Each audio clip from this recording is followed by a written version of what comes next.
The expansion of the Internet as a mass medium in the 1990s has been hailed for bringing communication freedom to people. On the technical side, however, users have always been somewhat tethered. The problem has been a tangle of wires to connect to the Internet, wires to connect to printers and other accessories, wires to network with other computers. The future of the Internet, though, is increasingly wireless.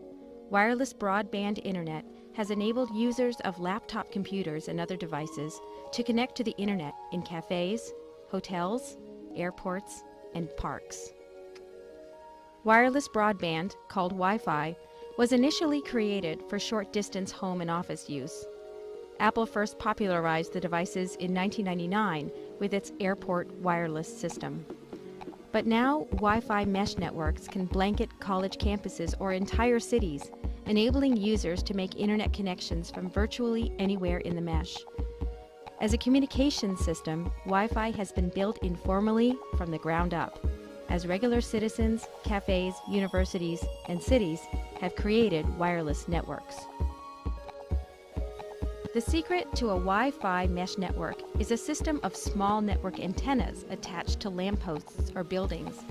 The connections are seamless, as the mesh network dynamically redirects signals around visual obstacles like trucks or buildings or dense leaves on trees. Technologically, the mesh network is much more reliable than the hub and spoke system of cell phones. Ever lose a connection on a cell phone? I'm about to drop the name and my network. It's not a problem with a well-built Wi-Fi mesh network. People who have the mesh network software on their computers can simply find a network and join it, no holds barred. This low barrier to entry makes Wi-Fi incredibly democratic, cost-effective, and adaptable as a means of transmitting wireless broadband.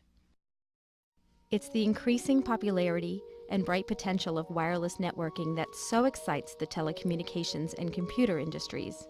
Indeed, they are doing everything they can to control wireless broadband. But corporate-controlled wireless networks will cost more, have more limitations, and be less democratic. Currently, the electromagnetic spectrum on which wireless technology operates is open access. Both cities and corporations can distribute wireless signals without getting an FCC license for the spectrum space. For democratic purposes, open access is the best policy, because in a licensed-based system, the wealthiest corporations will always be able to outbid others in government auctions of the local rights to operate wireless broadband systems. Not surprisingly, the telecommunications industry is preparing for the licensing phase of wireless technology, and for what they see as their rightful ownership of this part of the wireless spectrum. Telecom companies are also developing new wireless standards that they can control. The current standard, Wi-Fi, transmits wireless signals over short distances of a couple hundred feet. Another technology, WiMAX, is like Wi-Fi but covers distances up to 30 miles. With these and other wireless technologies, telecommunications corporations are moving to make for-profit proprietary systems that force you to work only with their technology, or that would give premium customers priority on the network. Here's an example.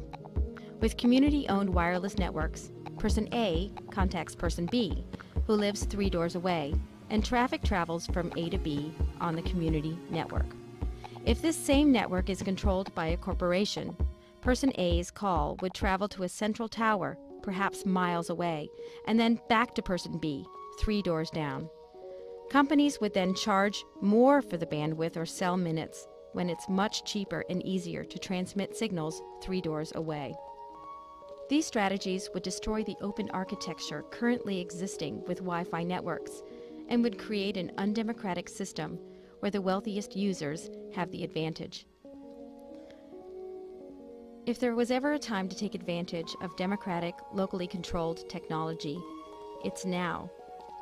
But to take advantage, citizens need to understand the debate, which is being influenced by powerful lobbying interests and can easily skew in favor of for-profit enterprise, as it has done with every communications technology to date. The example of Philadelphia is a good way to explain the possibilities of open access wireless and also the power of telecommunication giants to control this new technology. In 2004, Philadelphia began planning to create a city-owned wireless network across the city's 135-mile radius. The telecommunications industry, and specifically Verizon, the state's largest telephone company, was furious. The company had lost the Philadelphia market to the city's new low-cost wireless internet service, which promised to charge residents a minimal $10 to $20 a month. If Verizon couldn't have Philadelphia, at least they could have the state. After heavy lobbying, Verizon persuaded the governor of Pennsylvania to sign an act which makes it illegal in the state of Pennsylvania to create a municipally owned wireless network without first giving the opportunity to the existing telecommunications providers. Despite the looming corporate interests that are poised to take over wireless broadband, it is encouraging to see what municipalities and citizens can do in terms of setting up mesh network systems. In Illinois, Champaign-Urbana's wireless network, called CUWIN, is an initiative committed to a low-cost municipal network owned by citizens and created for citizens. So here is the competition of our wireless future. On one side are the municipalities like Philadelphia and Champaign-Urbana, which offer their citizens better wireless service for less, and that keeps the millions of dollars paid to the cities within their communities. On the other side are major telecommunication companies, which don't want to compete with municipalities, but instead want a lock on the wireless networks and want to charge whatever they like for service that is likely to be unequal. It's our battle to fight. So whose side are you on?